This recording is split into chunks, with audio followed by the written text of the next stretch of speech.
ভারত একটি বিশাল দেশ। আমরা ভারতের সাথে কোনোভাবেই পেরে উঠব না।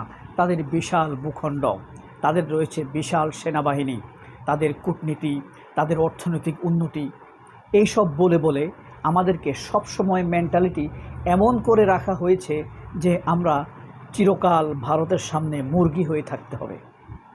আসলে ভারতের অনেক দুর্বলতা রয়েছে। ভারত কি, আপনি একবার ভাবুন তো, বাবার উপরেও কিন্তু বাবা আছে। এটা আপনাকে চিন্তা করতে হবে, বুঝতে হবে। ভারত কি খুবই অপরাজেয় শক্তি? প্রশ্নটার উত্তর আপনি একবার ভাবেন তো। এতই অপরাজেয়, সে কি সবসময় জিতে?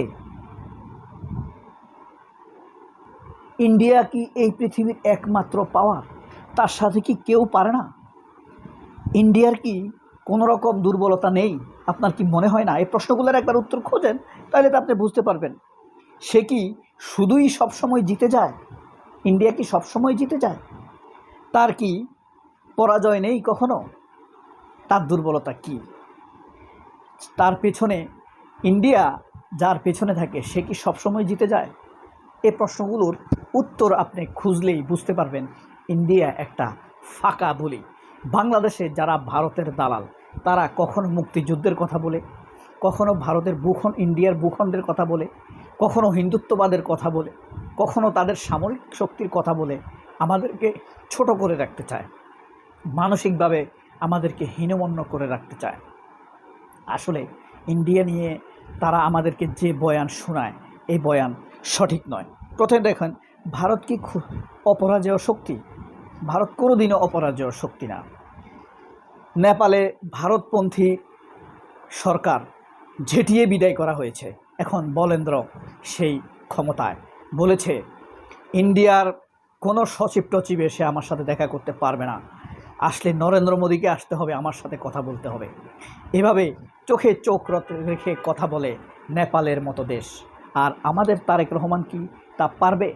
পারবে না বলেই ভারত আমাদের কাছে বড় হয়ে থাকে। ভারতকে কিছু বলা যাবে না, বেনজির ধমক দেয়। হাসিনা বলে ভারতকে যা দিয়েছি জীবনেও ভুলতে পারবে না। এইসব বলেই ভারতের সামনে আমাদেরকে, এদেশের জনগণকে ছোট করে দেয় শেখ হাসিনা। আমরা ছোট হয়ে থাকি।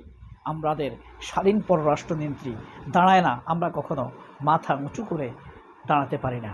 অথচ ভারতের অসংখ্য দুর্বলতা রয়েছে। শ্রীলঙ্কা থেকে ভারতপন্থীরা বিতাড়িত হয়েছে মায়ের খেয়ে, ল্যাংটা করে তাদেরকে তাড়িয়ে দেওয়া হয়েছে। মালদ্বীপে মজ্জু মাথা উঁচু করে আঙ্গুল তুলে বলে দিয়েছেন ইন্ডিয়া আউট। এক স্লোগানে মজ্জু এখন মালদ্বীপের প্রেসিডেন্ট।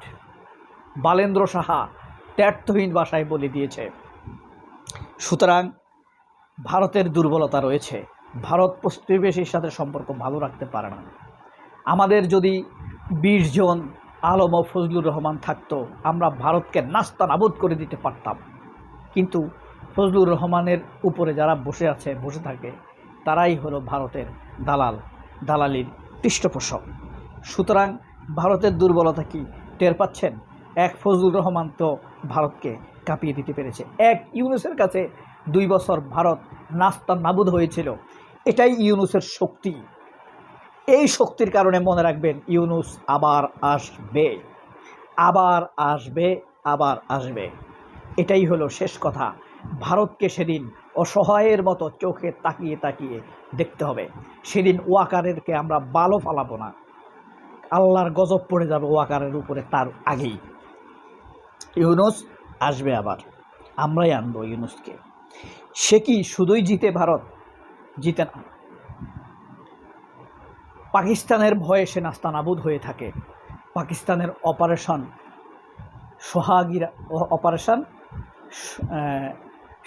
সোহাগিরাতের কাছে ধরাশায়ী খেয়ে যায়, নাস্তানাবুদ হয়ে যায় ইন্ডিয়ার অপারেশন সিঁধুর রাত। মনে আছে? মাত্র সাধারণ এক নারীর কাছে ভারতের রাফায়েল তছনছ হয়ে গিয়েছিল। $2 বিলিয়ন ক্ষতি হয়েছে ভারতের। ভারতের দুর্বলতা নাই, ভারত হারে না, ভারত ফাঁকা। ভারতের সেনাবাহিনীর ভিতরে আমেরিকার গোয়েন্দা নাই, তুরস্কের গোয়েন্দা নাই, পাকিস্তানের গোয়েন্দা নাই, তারাই ভারতকে নাস্তানাবুদ করে দিবে। হাসিনা কি অপরাজেয়? হাসিনা কি এই কারণেই ভারতের পেছনে আছে, তার পেছনে আছে, ভারত তাকে রক্ষা করছে, এই কারণে কি হাসিনা অপরাজেয়? অসম্ভব। হাসিনার কিছুই নেই। এটা একটা ড্যাম, এটা একটা ঢোল, এটা বাজে, ভারতের কাছে আসে। কি হয়েছে? আসুক হাসিনা, 1400 মারছে, আরও 1400 মারবে। হাসিনা টিকতে পারবে? টিকতে পারলে থাকতো, যাইতো না, পালাইতো না। হাসিনা পালায় না, বলছে না। সে কি শুধুই জিতে না, সে প্রচুর হারে।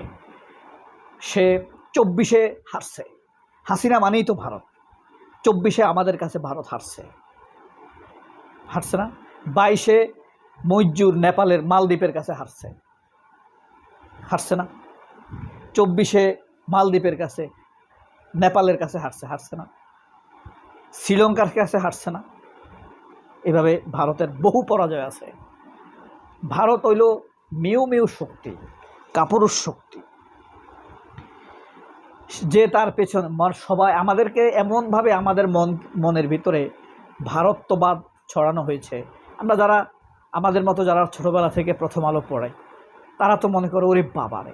আমরা কখনো প্রথম আলোতে দেখি নাই যে সীমান্ত হত্যার জন্য ভারতকে নিন্দা করতে অথবা ভারতের বিরুদ্ধে একটা নিউজ করতে, বাংলাদেশের জনগণের পক্ষে নিউজ করতে প্রথম আলোকে কখনো দেখি নাই।